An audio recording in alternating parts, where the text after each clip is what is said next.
Dear students, I welcome you to the lecture series on oscillations. In the last lecture, I discussed simple harmonic motion, and today I will give you more examples on simple harmonic motion. And before I go to the examples of simple harmonic motion, I will just write down the equations of simple harmonic motion. The equations that we got last time is F minus kx, acceleration minus omega square x, alpha equal to minus omega square theta, and d2x by dt square plus omega square x equal to 0. This is the set of 4 equations, and all the 4 equations are basically simple harmonic equations. Every system has a capability of oscillations, and if we find the equation of motion of any system and that equation of motion resembles any of these 4 equations, that will give us the impression that the system is oscillating back and forth simple harmonically. Now let me take the example of a compound pendulum. The compound pendulum is any rigid body which is fixed at a point and has a capability of oscillating in a vertical plane. And let me take the example of a rigid body. Here is the rigid body. It is fixed at O, and this is the center of mass of the rigid body. It has been displaced from its equilibrium position, let me say A, and the distance from the point of suspension and the center of mass, let me say it is H.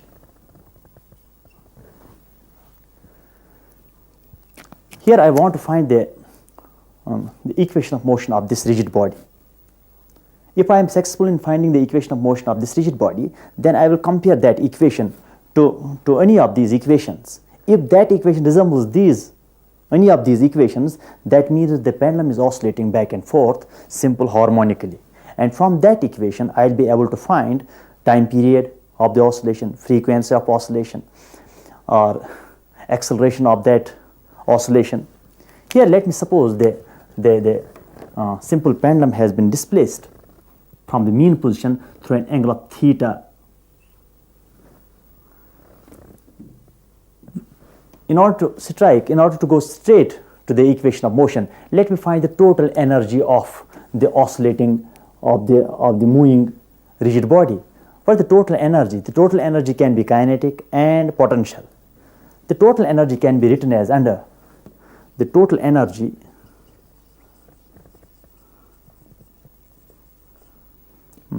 of the dynamic system. Dynamic system can be written as under the E equal to the total energy are of 2 types. First, it is kinetic energy of the oscillating system. Second, it is the potential energy, because now the system goes a little higher from its equilibrium position. The moment it goes a little higher, obviously potential energy increases. So what should I write? So E equal to 1 by 2 mv square plus potential energy. What's potential energy? That is mg delta H, where delta H is the height from the equilibrium position. So if I make a little bit of construction here, this is delta H, and delta H can be obtained from the figure itself. Delta H is equal to H into 1 minus cos theta. From these two equations, I can write down the total energy expression as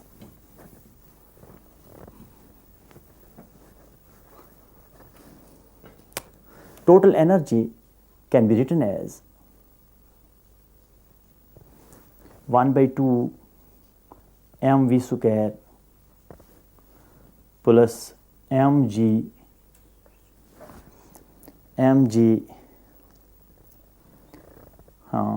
h into 1 minus cos theta.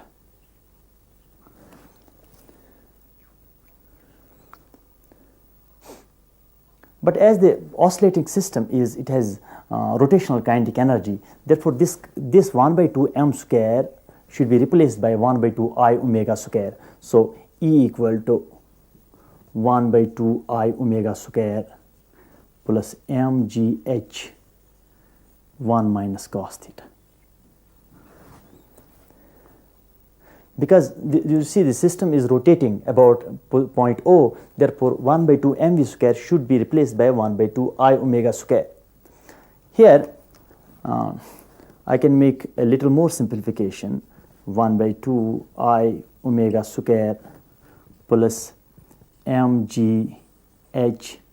If theta is very small, then I have a Maclaurin's expansion for cos theta.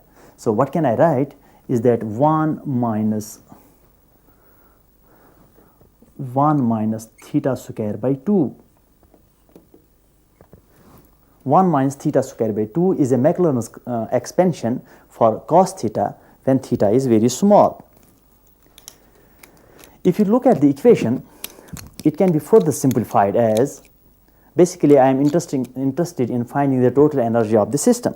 If I find the total energy of the system, then if I differentiate that equation, I can write down the equation for the dynamic system. So here, if I write down, it is E equal to 1 by 2 I omega square plus mgh, it is theta square by 2. If I differentiate the equation, you see the left hand side differentiation will be 0 because total energy of any oscillating system is 0. As you may be knowing that the energy of the system, oscillating system, is constant if there are no dissipative forces. So if I write down the differentiation on both sides, so I can write here, I will write differentiating both sides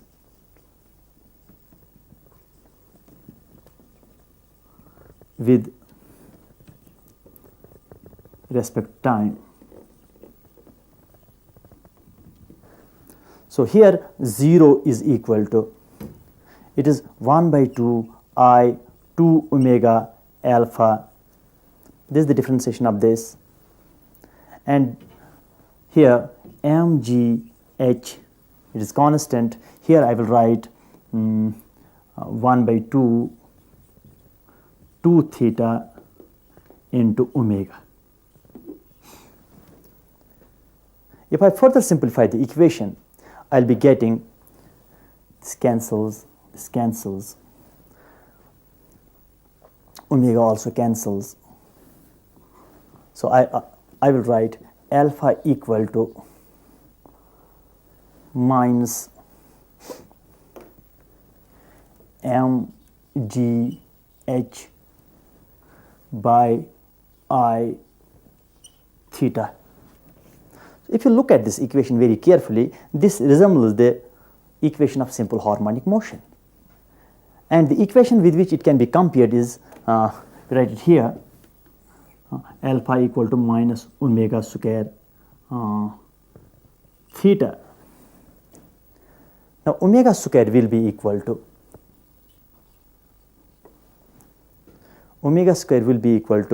mgh by I, which implies omega equal to root of mgh by I. And from this, we can find the time period of oscillation.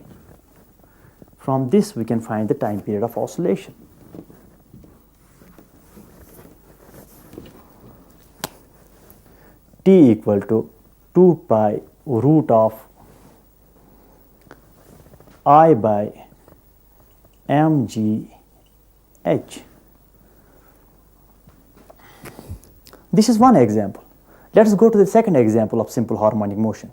The second example is if a mass is attached to a spring and is put in a vertical position and is pulled a little down. If it's pulled a little down, it will oscillate up and down. Let us see if the oscillations are simple harmonic or not. For that, what we have to do, we have to find the equation of this system. If that equation resembles the equation of simple harmonic motion, again we can say that the system oscillates back and forth or up and down simple harmonically. Let us see.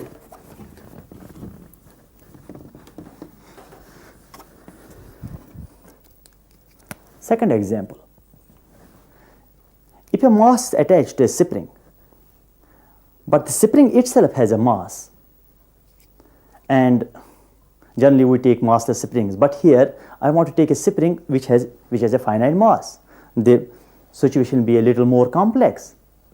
And if I find the equation of dynamics of that system, that will indicate whether the system oscillates up and down simple harmonically or not.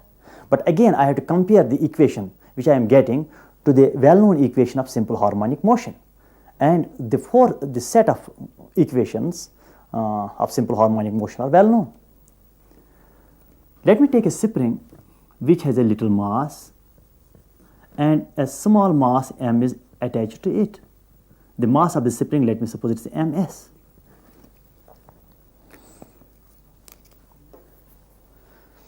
If the mass m is pulled a little down, the restoring force will pull it up and the mass will move up and down. But here I have to see whether the oscillation is simple harmonic or not. For that, I have to develop the equation for the dynamic system. In order to do it directly, let me find the total energy of the system. The total energy of the system can be written as under E equal to, first of all, when you push the mass a little downwards and release it, it will oscillate up and down. So I want to find the kinetic energy at any position. So kinetic energy of the object will be 1 by 2 mv square.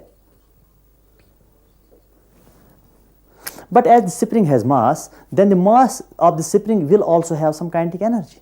So I will write down kinetic energy of the spring. Then there will be one more energy. That energy is potential energy.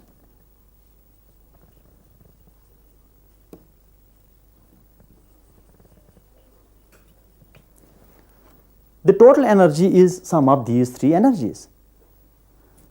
So I can write it E equal to 1 by 2 mv square plus the kinetic energy of the spring can be obtained very easily by using calculus, the elementary calculus. It is 1 by 6 ms v square plus the potential energy of the spring when it is stretched by distance x is 1 by 2 kx square. Where ms is mass of the spring and k is the spring constant.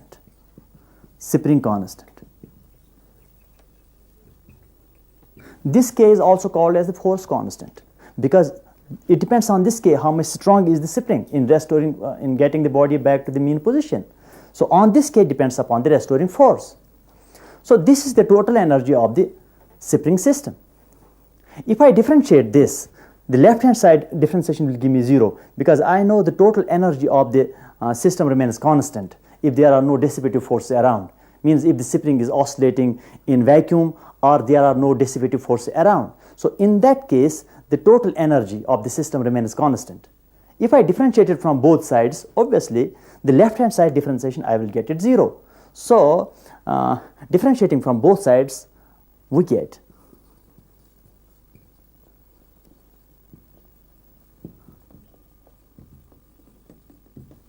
differentiating both sides. So left side differentiation is 0, just equal to, when I differentiate this, it will be 1 by 2 m 2v acceleration, because the differentiation of v will be acceleration, plus 1 by 6 ms 2v, again acceleration a, plus 1 by 2 k 2x v, because if we differentiate x, it will become v. So here, if I make a little more simplification, I will get an equation.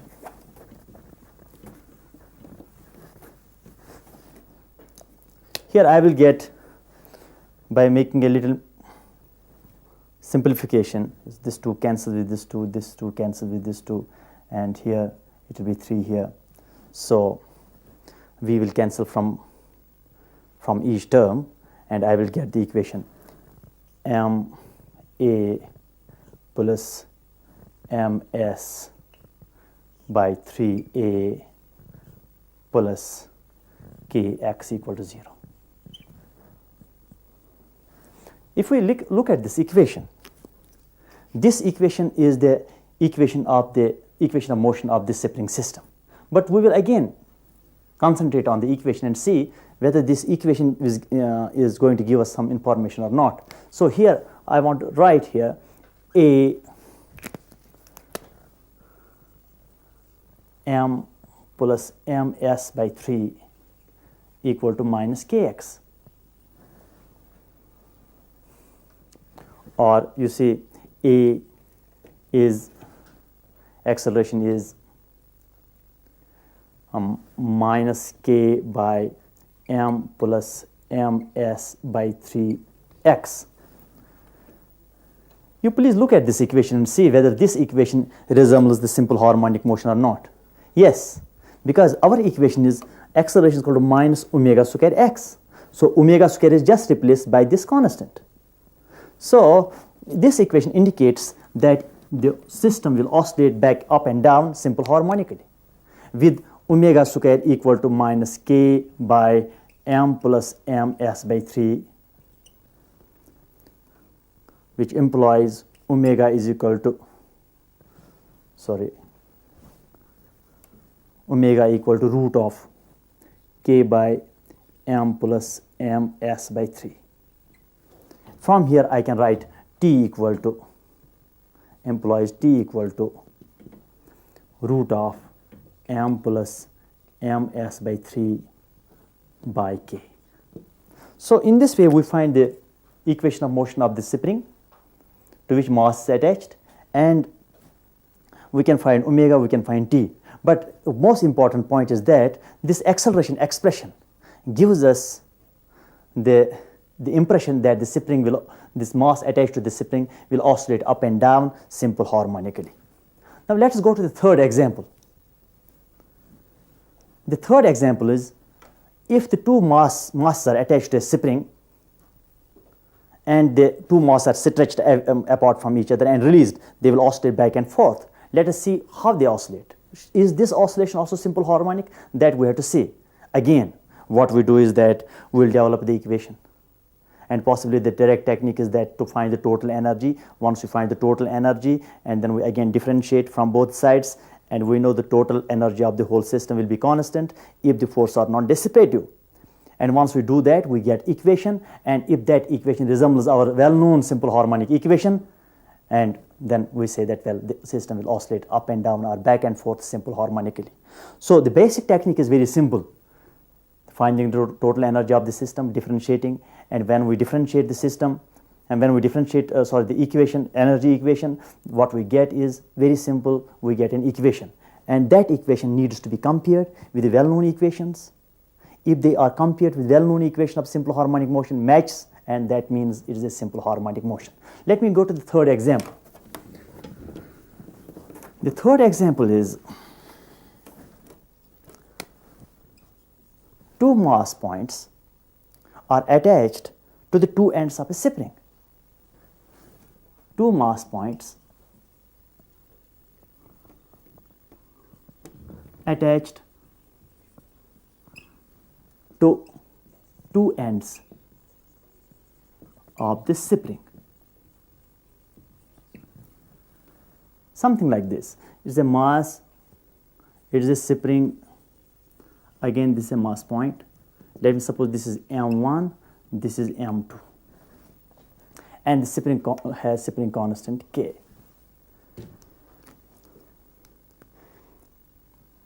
This is basically a two-body problem, but it can be converted to a single-body problem. In order to do that, let me again find the total energy of the whole system. Let me locate the center of mass of the system and put the center of mass of the system at the origin of the coordinate system, so that I can write, if this is x1 here, it is x2 here, so there I can write m1 x1 plus m2 x2 is equal to 0. So this is the condition that the center of mass of the system lies at the origin. So this is one equation. Second equation, if I differentiate this equation, I will get m1 x dot plus m2 x2 dot equal to 0. So this equation is simply got by differentiating this equation. If I once again differentiate this equation, what I am getting? So it will be m1 x1 double dot plus m2 x2 double dot equal to 0 again. So this is the set of, these are the set of three equations. If I will find the total energy of the whole system, so what is the expression for total energy of the whole system? The energy of the whole system will be E equal to, obviously 1 by 2 m1 v1 square plus 1 by 2 m2 v2 square plus 1 by 2 m1 x1 square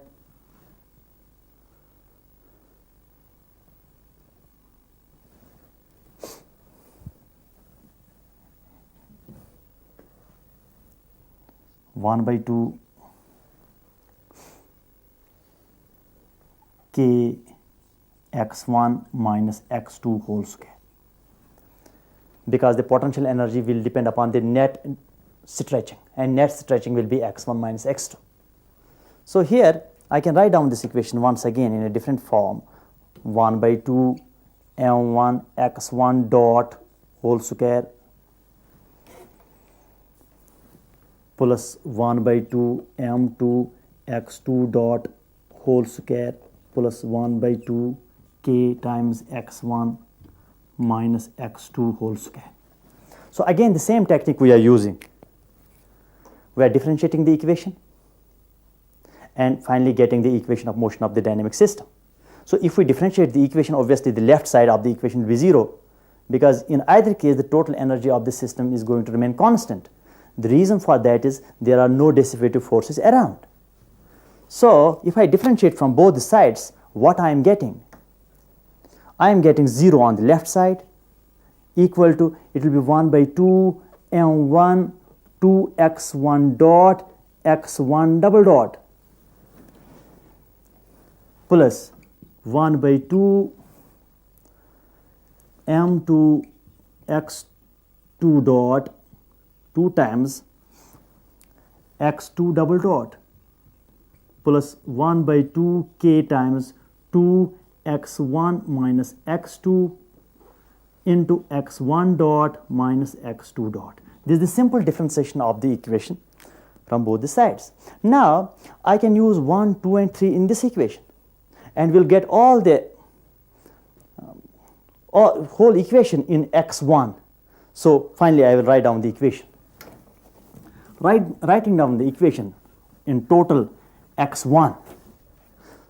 So I will write down x1 double dot. So using equation first, second and third, one gets. So here I will substitute for x2 dot, x2 double dot, x2 dot and x2 from equation first, second and 3, and finally what I am going to write. So it will be x1 double dot equal to minus k by K by M1 M2 by M1 plus M2 x1. This equation indicates that it is again a simple harmonic motion, but with a mass, reduced mass. The two body system can be converted into a single body system with the reduced mass. So here is the M1 M2 by M1 plus M2. So it could have been a single body attached to a fixed point whose mass is M1 M2 by M1 plus M2. So here I will write M1 double dot equal to minus K by mu, let me suppose x1, where mu is the reduced mass of the whole system, where mu is reduced mass and is given by mu equal to M1 M2 by M1 plus M2. So it is the technique by which we can reduce two body system into a single body system. So it is just equal to a single mass attached to a spring, but whose mass is M1 M2 by M1 plus M2. So but here what is the omega square, that is K by mu, which implies omega equal to root of K by mu. And then from here we can find the time period. T is equal to 2 pi root of mu by K. So here two bodies attached to the spring at two ends is just equivalent to a one body attached to the spring, but that one body has a mass of M1 M2 by M1 plus M2. These are some examples which we have discussed. In the next lecture, we are going to discuss forced damped oscillations and resonance on the subject. Thanking you.